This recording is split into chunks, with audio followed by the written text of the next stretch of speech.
Welcome to Calf Academy, your source for calf care education. This session of the Calf Academy will be a brief overview of automatic calf feeders. What we'll look at in this section is what we'll call the auto feeder advantage, different options that are available for purchase, brief look at how auto feeders work.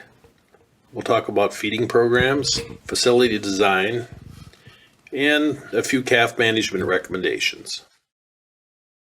So a very basic question that farmers need to have clear in their mind is, are auto feeders for you? The consultants that work with farms that are looking about changing their calf feeding program can be a great service to their clients by helping them answer this question and helping them really understand what are some reasonable expectations of going from a calf that's individually housed, individually fed, to group calves with automatic feeding. If a farm really doesn't have these expectations set, there can be a lot of frustration and a desire to say, why did I get into this? I'm going to sell these things. So it's best if farmers don't have to get to that level of frustration. So there's one area that automatic calf feeders have as an advantage, and that's being able to feed calves, dairy calves, more like what they'd get if they stayed on the cow, if they were biologically normal or just like mom. So that includes things like frequency of nursing. They can nurse many times a day. The total amount of milk that they can actually consume, the total solids. We can look at different weaning strategies that can be a significant advantage to the calf and to the farm. And then from an animal welfare standpoint, I think most people now agree that raising calves in a social environment in groups, it can be an advantage for calves. But we have to do all of this in a much shorter window. They still have to become a ruminant when we're giving them these high levels of milk consumption, and we have to get that rumen to develop so we can get them weaned in a reasonable period of time. So what's the closest thing to natural in the livestock industry? Well, that's the calf that's on the cow, and we can look at beef cows as a great example of that. The beef cow is going to nurse her calf for up to 6 months. It can be one of those things that goes on a long time. A calf is going to drink 4 to 8 times a day. It may consume 2 to 3 gallons per day of milk from the cow. At 12.5% solids, that's anywhere from 2.2 to 3.2 pounds of dry matter per day of a 28% protein and 30% fat. That is an awful lot of feed for that beef calf to get from the cow over its pre-wean period. So with all that feed, how does a beef calf get weaned? Well, first off, like we already said, it's a much longer time. And mom starts contributing to that weaning because the cow will start to dry up. The other thing that happens is the calf will have a tendency to mimic the adults. So when they see the adults eating hay, the calf will start nibbling at the high quality leaves or maybe something from the pasture or, just whatever other feed that the cow is consuming. So the calf really is good at watching and learning, what to do. And that early consumption of dry feed or forages can really go a long ways towards developing the rumen in these beef calves. Now, if we had water that was readily available for these beef calves, they would do even better. However, most beef operations don't have the ability to give these calves fresh water as, what the cow might get out of their water tank. So what's different about the traditional method of feeding dairy calves?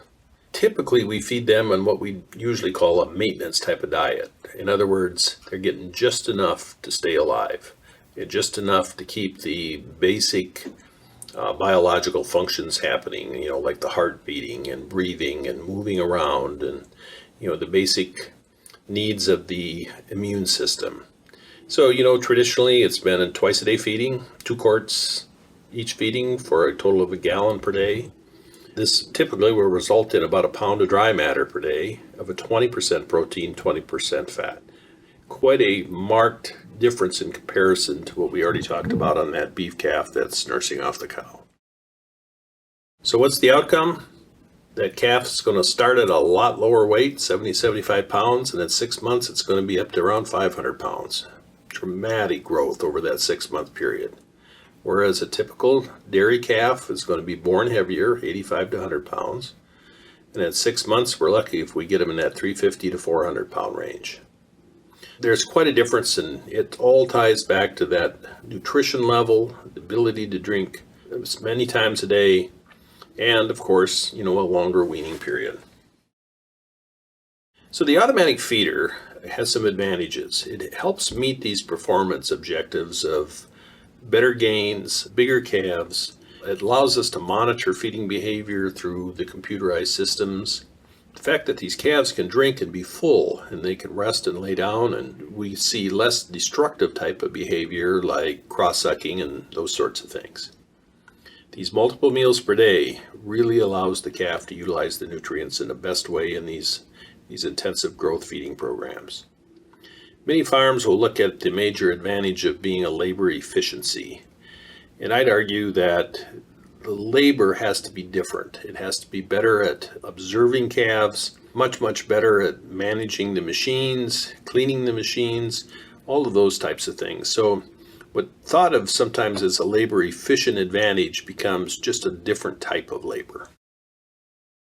So what kind of options do we have for feeders? Well, Germany seems to be the source of many of these feeders. There's two companies, one called Urban, or sometimes pronounced Urban, and Holman Lau is another machine that comes out of Germany. There's a third option here on this page called a Biotic. This machine is actually made in Tennessee, and it's, I think, probably the only domestic type of calf feeder. This machine is much simpler and much lower cost as well. However, by far the most predominant machine in the marketplace for calf feeders is the Forster Technic. This machine is also made in Germany, and there's 3 different companies that sell this type of machine: De Laval, Gia, and Lely. And these 3 companies, for the most part, all these machines are very, very similar. The price of these machines can vary considerably, from as low as $2,500 for the Biotic, up to as much as $25,000, depending on what kind of features that you buy in addition to the machine. Most of these machines, range around 15 calves. The companies claim they can feed up to 25 calves, but that may be a stretch. So, it's typically around that 15 to 20 calves per nipple. There's lots of different software programs that are available for these machines, and all these machines, depending on the feeding rates and how the limitations are set up, you can feed anywhere from 4 to 12 feedings a day. And the machines will have differences in cleaning. Some of them are more automatic cleaning than the others. For example, the Biotic machine is pretty much set up on a manual cleaning type of program. Historically, there's been lots of different ways for feeding calves in group settings. We can have the milk bar, we can have several nipples lined up to an ad lib type of system. These 4 pictures show different ways that calves can be fed in a group very inexpensively. And quite frankly, these calves can do pretty well this way. A farm really has to understand what their goals are of their calf raising operation. If their goal is to raise them as cheap as possible, the automatic feeder may not be the right choice for them. If they feel like it's just simply they're going to get it for labor savings, they're likely going to be somewhat dissatisfied. If they're really looking at growing a better calf, that's where the farm really has to understand that that's what their objective would be with some of these more expensive auto feeder machines. The farm really has to look at, are they going to start out new, or are they going to remodel some existing facilities? Is the farm going to get bigger? Should we plan for more calves in the future? And oftentimes, just finding a location to set up the feeder and set up the new building, and, the site location constraints can be significant. And finally, don't underestimate the management expertise that is needed to make sure that all of the things are working correctly in the calf enterprise. Automatic feeders could create a situation that is greater than what the existing expertise would be on a farm. So keep these things in mind as far as helping the farm set goals for what they want to achieve in their calf enterprise. So now we'll look in some additional advantages and benefits. So here's some of the things that we need to look at. The cost versus the return on the investment. What is the outcome of a better fed calf, a calf that grows faster, gets bigger? What impact is that going to have on future productivity? There's becoming to be a large preponderance of evidence that shows that calves that are fed better in at least the first 30 days will milk better as adults. So that usually is a significant contribution of deciding, is the extra cost going to be worth that investment in the machine and the extra milk and all those sorts of things, that they're going to recover it when those calves turn into heifers or cows and they milk better. Look at the advantages of what maintenance can do. You really have to look at the machine and who you buy it from. Does the company that installs the machine have good service? Is the machine able to do a good job of cleaning itself? How easy is it to use? Does it have flexibility that we can have different groups of calves being fed at the same time, different types of calves, maybe Jerseys versus Holsteins? What kind of flexibility exists in the system of the auto feeder? How well do they work? Do they break down all the time, or is it something that you can set them up and they just keep working for you? And last but not least, support. We've already talked about that. How well does the company that installs it, or how well are they able to follow up and provide the types of ongoing things to make sure your calves are continued to be fed the way you intended, and that the machine will have the kind of service that you'll need from time to time. So some other things we need to think about. Observation skills. We've already talked about this idea that people need to be able to observe calves in pens and be able to tell which ones are doing well and which ones aren't. It takes a different type of skill than feeding calves in individual hutches with individual bottles. Water quality becomes important, mostly from the standpoint that we're feeding an awful lot of milk. That means the water quality needs to be good. There's a high level of sodium and just inherent in milk replacers.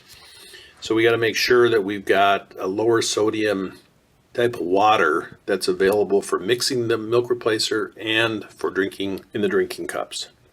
Farm size really has an impact on how wide a range that you're going to have of age within a pen. So the younger the calves are going into pen with older calves, could create some challenges. So a farm that only has one calf born a day or even one calf born a week, they're probably going to have to background those calves for a longer period of time so they get a group of them that are stronger, older, better able to compete when they go into that group pen with a bunch of older calves. Depending on where your calves come from, it makes a difference too. If they're calves that are born on the farm versus calves that are purchased from a sale barn. The sale barn calves, bringing them together in a group can be a significant challenge.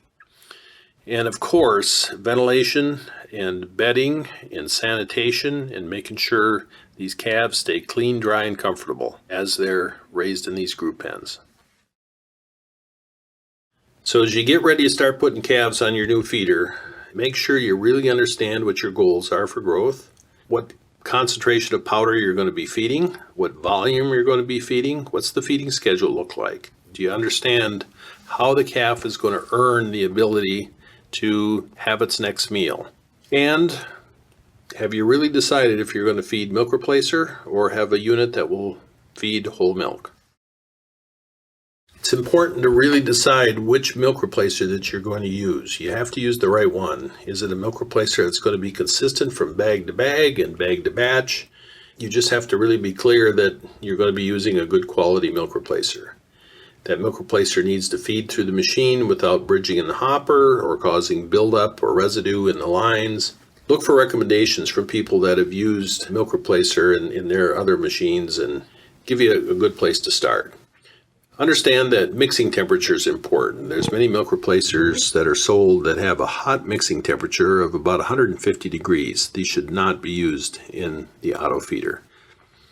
You should use milk replacers that mix easily, that are directed to be mixed at around that 120, 115 degrees. And that way the milk that is delivered to the calf will be in that range of 105 plus or minus. However, there's one auto feeder, the Home and Lao, can actually cool the milk that's mixed down to a feeding temperature by adding some additional cool water to the milk to make sure it's at the right feeding temperature. All of these sorts of things need to be decided and agreed upon by the crew that's going to be managing these calves with your new auto feeder. And thank you. Thank you for completing this Calf Academy course. If you have follow-up questions, please contact your Milk Products National Account Manager.